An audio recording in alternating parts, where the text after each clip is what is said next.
Welcome to part 2 of my Rereading The Dork Diaries series videos. It was supposed to be one big video, but part 1 went on for too long, so I decided to make a part 2 and make books 9 to 14 a separate video. So yeah, starting with Dork Diaries 9, I just finished reading it. I thought it was pretty good. It's not one of the best books in the series, but it's certainly better than 6 and 7. So obviously the main kind of gimmick here is that Mackenzie steals Nikki's diary and writes in it for basically the whole middle section of the book.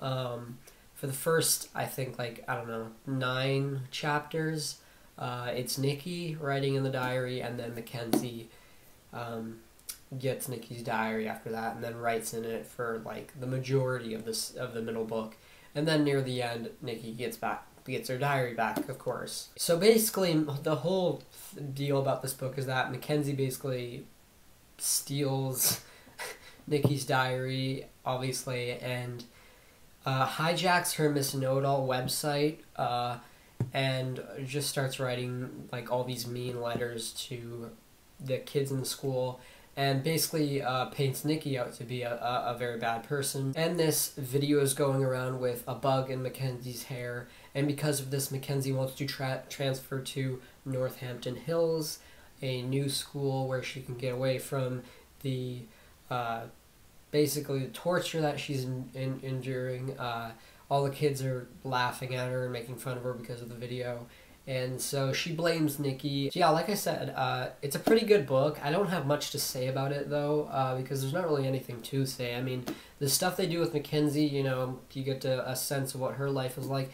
It's really interesting. The only thing I didn't like about Mackenzie's life is that her little sister, Amanda, is another Brianna clone. She's the same character as Brianna. And after having Oliver in book 6, I was like, really? Do we have to have another Brianna clone? I just thought it was very unnecessary.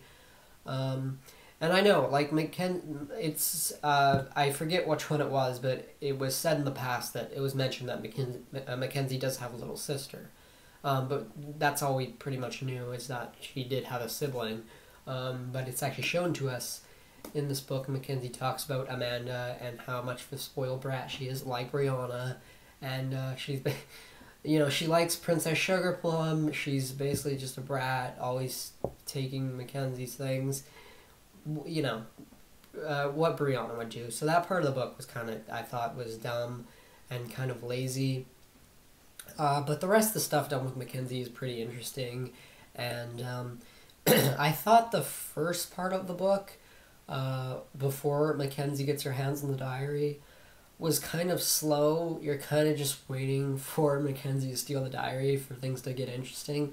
Not that there's nothing interesting in that first 9 chapters, but it's basically just Nikki kind of venting about how there's this rumor going around that Brandon only kissed her because of a dare to get a pizza at Queasy Cheesy, and yeah, that's basically it. I used to really like this book, but now it's just kind of average to me. There's a lot of good stuff in it, but there's some bad stuff. So I'd honestly put it more towards the middle in my ranking. I'm gonna give Dork Diaries 9 a 6 out of 10.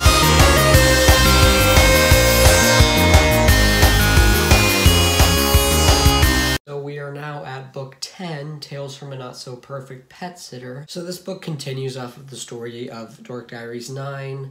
Mackenzie has transferred to Northampton Hills International Academy, but she somehow still manages to cause problems in Nikki's life. In this book, Nikki and Brandon find a box of puppies outside of Fuzzy Friends with their mother, and they decide that they have to take care of them, taking turns, because Fuzzy Friends can't hold any more dogs at the moment until a few days later. So Brandon has to take care of them for a day, then Nikki has to, then Chloe has to, then Zoe has to. But the problem is that Nikki's mom isn't letting her have the puppies at the house, and so this has Nikki have to hide them from her parents and from her school, because she has to take him to school, I guess, to avoid her parents seeing them because her parents are at home. And yeah, a bunch of chaos ensues. And honestly, I was never a big fan of this one. I remember when it first came out, and I thought it was alright. I didn't think it was that great. And rereading it now, my opinion hasn't really changed on this book. I still think it's not very good. I think that rereading this, I definitely noticed that the book feels very cartoony compared to the other books. So far out of the ones I reread, this definitely feels the most cartoonish. And what I mean by that is that it's just such a silly concept. The whole book takes place over 4 days. So, or 4 or 5 days, I'm not sure, but so it covers the least amount of days so far out of the main books. It's so wacky in its writing, and there's even some comedy done with Chloe in this book. A lot of comedy done with her, and it just doesn't work. It feels like her entire character in this book is just to be the comedic relief. And it's just so stupid, the jokes they do with her. Again, this whole book just feels so cartoonish. So yeah, that's all I have to say about this book. I'm gonna give Dork Diaries 10 a 5 out of 10.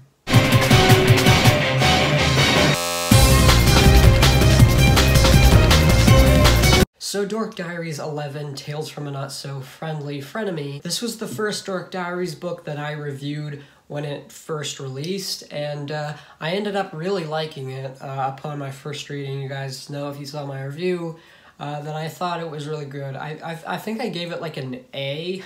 That was back when I was still grading things instead of rating them out of 10. My opinion has gone down, or my rating has gone down, I should say. I do still really like this book, though. As I said in my review, I love the mirror image of Mackenzie being bullied at her new school the same way Nikki was. There are a few issues I have with it. I do wish that there was more moments involving Nikki and Mackenzie just interacting. I think that would have been really interesting. Tiffany is Mackenzie's bully, but she's also Nikki's bully, and they both sort of team up, I guess. I mean, the cover is like they're teaming up on the cover, but we don't really get a lot of that. So you shouldn't expect like the majority of the book to be about this, because there is side plots. There is side plots like Brianna trying to earn her cooking badge, which wasn't really that interesting. I think I said I liked that part of my original review, but I don't like it now. There's also a side plot at Northampton Hills where Nikki's trying to help out the science club and get them new members, and I didn't care about that either. The only storyline I really cared about was the Mackenzie storyline and everything that's going on with her and Tiffany, but there's not a lot of that in there. That's not what the majority of the book is about, unfortunately. When it does have those moments, the book is really good, but when it doesn't focus on those moments, the book feels very slow. So I would not give it a 9 out of 10 or anything higher than that. I still think the ending is really silly with, a TV crew coming in and interviewing Nikki and Mackenzie about the bug video. I just think that's really silly. I kind of hate that part. But overall, that's all I have to say about Dork Diaries 11. I think it's not one of the worst, but it's probably in the middle of my ranking. It used to be near the top of my list, but it's now in the middle. I'm going to give Dork Diaries 11 a 6.5 out of 10.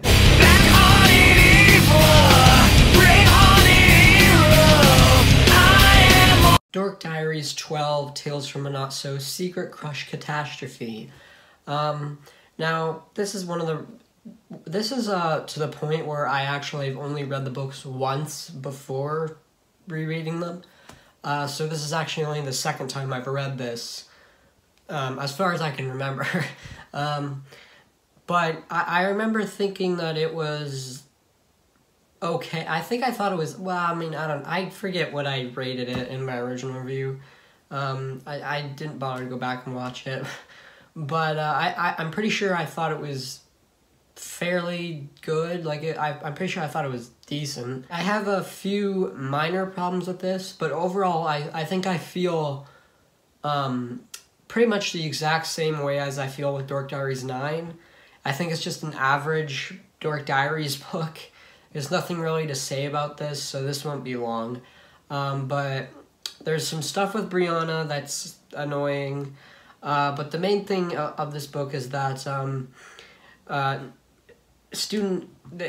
exchange student week, or whatever the frick it's called, student exchange week. Nikki actually gets to be a student ambassador this time for a kid that's coming to WCD.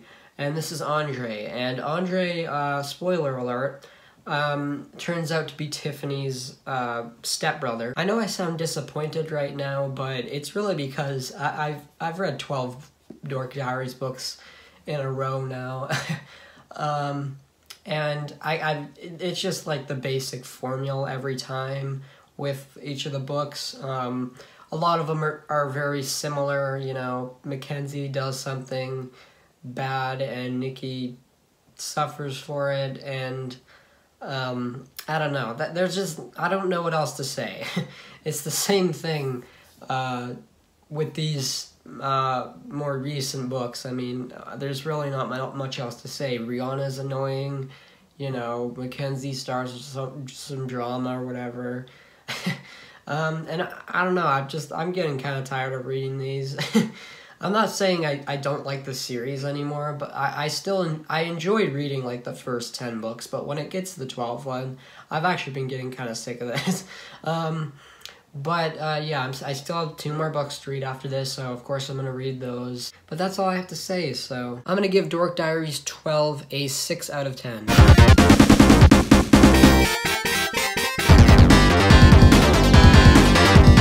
Dork Diaries 13, Tales from a Not So Happy Birthday, the 13th installment. Yes, as many of you already know, I gave this a bad review when it first came out, and when I did my all the books I read in 2018 ranked video, I'm pretty sure this was my least favorite of 2018.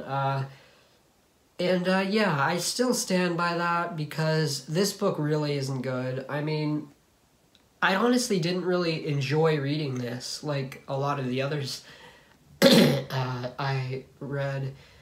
And it's simply due to the fact that it's just so predictable at this point. And I've said this before, like, these modern, like, the modern Dork Diaries books, there's just so predictable, and you just come to expect the same thing over and over again.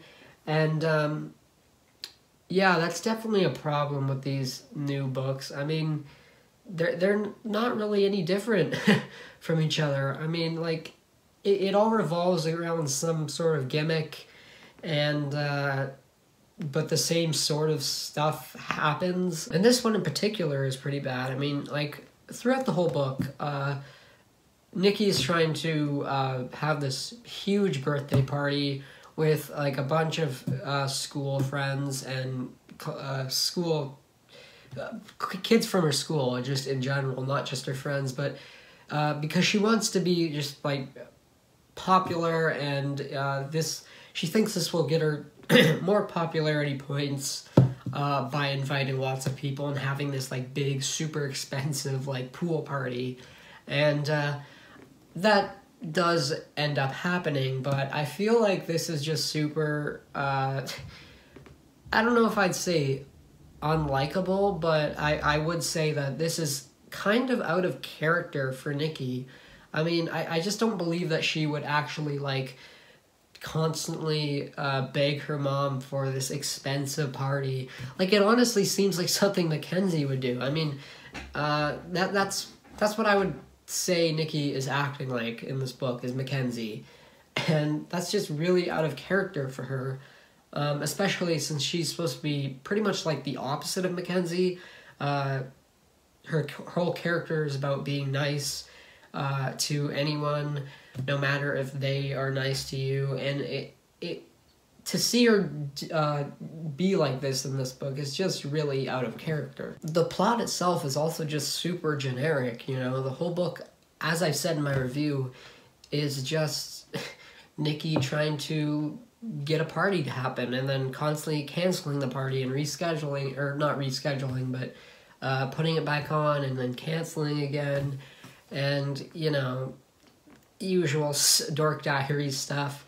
Super predictable, and even some of the dialogue doesn't actually work in this one. I mean, the dialogue just seems very unnatural in this book. And I've noticed that definitely, I think I've stated this in, like, Dork Diaries 10, I think it was, that Chloe is basically made into the comic relief character. It's still apparent in this book, and it was apparent in the last book too, Dork Diaries 12.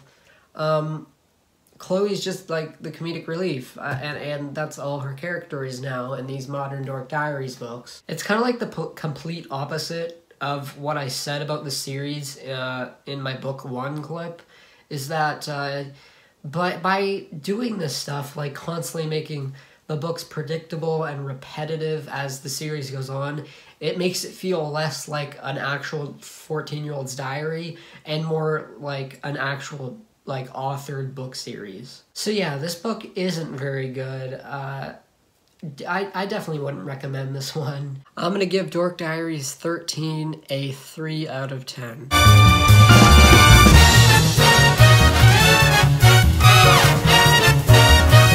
Okay, so finally we are at the final book in this video, Dork Diaries 14, Tales from a Not-So-Best Friend Forever. Now, I'm not going to go I'm really going to be quick on this one because I just reviewed this like almost a year ago. I like this book less now. If any of you have seen my 2019 list of all the books I read ranked last year, I think I put this at number 6, and I have to disagree with myself because upon second read through, I really have no idea why I put it at number 6. It's really not that good. It's for the same reasons I said in my review. And for some reason I said in my review that I liked the situation that Nikki and her family got into in this book, which happens every book. They get into some crazy situation. And I don't know why I said that because, yeah, no, it's not good. In fact, like, there was nothing specific that I actually liked about this book. I have to say, these past, like, I don't know, basically all the modern books that I've reviewed, or not reviewed, but reread in this video, they all kind of blur together because it's just kind of the same formula, as I said, with Dork Diaries 13. So yeah, like, I'd say that for the books I've been reading in this video, they all just kind of follow the same thing. None of them feel different, and yeah, Dork Diaries 14 is really not good. So yeah, I definitely put it lower in my 2019 list. I don't know where I would put it exactly, but it would be much lower than 6. Actually, you know what? I'm gonna say something that might surprise you guys, but I actually think this book was worse than Max Crumbly 3. So I'd probably put it below Max Crumbly, which I think was not Max Crumbly 3, I'd put it number 9, I think. Yeah, this is certainly low on my list. And I'm not even gonna give this book a rating because I just, you know, I can't even remember what ratings I've given to any specific book.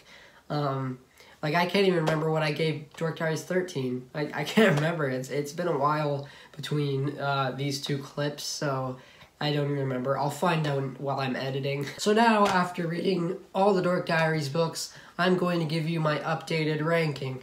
And don't worry, I'm not going to go in depth with this since I've literally already talked about these books. So yeah, I'm just going to run through my quick ranking. And yeah, you can already kind of see my stack of books right here. So yeah, I have all of them ranked already. So, and by the way, I just want to keep it clear that the ones near the bottom, they can be interchangeable. I mean, really, it doesn't really matter what ones I put above the other. Everything from number 14 to number 8 is literally just interchangeable. So here we go with number 14, Dork Diaries 7. This is the worst for me. Number 13 is Dork Diaries 6. And yes, I still do plan to go more in depth with this book at a later date, but trust me, that's going to be at a later date. I don't plan on covering it anytime soon, just because I'm really busy with other stuff right now, so don't be surprised if this comes like after the new year, because I don't plan on getting to it anytime soon. Number 12 is Dork Diaries 14. Number 11 is Dork Diaries 13. Number 10 is Dork Diaries 10. Number 9 is Dork Diaries 12. Number 8 is Dork Diaries 9. Okay, now these top 7 books are the ones that I actually do think there are good things in them, and they don't just blur together, so number 7 is Dork Diaries 11. Number 6 is Dork Diaries 4. Number 5 is Dork Diaries 5. Number 4 is Dork Diaries 2. Number 3 is Dork Diaries 8. Number 2, the best sequel, is Dork Diaries 3. Still not great, but it's easily the best sequel for me. And number 1, of course, you guys already know, the original Dork Diaries. Yeah, there we go. I'm finally done. This took a lot longer than I initially thought. And I have to say, after reading all these books, I have a different view on the Dork Diaries series now. And I might have said this earlier in the video, but I just don't think that the series as a whole is as good as I thought. Again, not to say I hate the Dork Diaries series now. It's just a lot of the especially the modern ones, with the exception of Dork Diaries 11 a little bit, they just don't do anything for me. I mean, books 9 to 14, the ones I covered in this video, they're just not that good. And like I said, they all blur together. I think the first 5 books are still good books, and I'd recommend them. 6 and 7 aren't good, and then 8 is really good. So I hope you guys enjoyed these videos. Yeah, this took a lot out of me. I apologize for the long wait for part 2 of these videos, because I've been super busy as of late. It's mainly due to school. I started school again recently, obviously it's September. But yeah, that's just been keeping me busy and sort of delaying my work on videos. But I do still plan. I have a lot of videos planned, actually. Well, I mean, not a lot. That's an over-exaggeration, but I do have quite a few videos planned. My next video will probably be a book review, and it's of a new book that is coming out on October 6th. And yeah, so yeah, I do plan to review that book when hopefully when it comes out. I've already pre-ordered it, as well as 2 other books that are also new. So yeah, look forward to that. And again, I apologize in advance if any videos end up getting delayed by like a few days or something like that, because again, school is keeping me busy, as well as some other things that are happening. Yeah, I'll see you guys in the next video. Have yourselves a good night.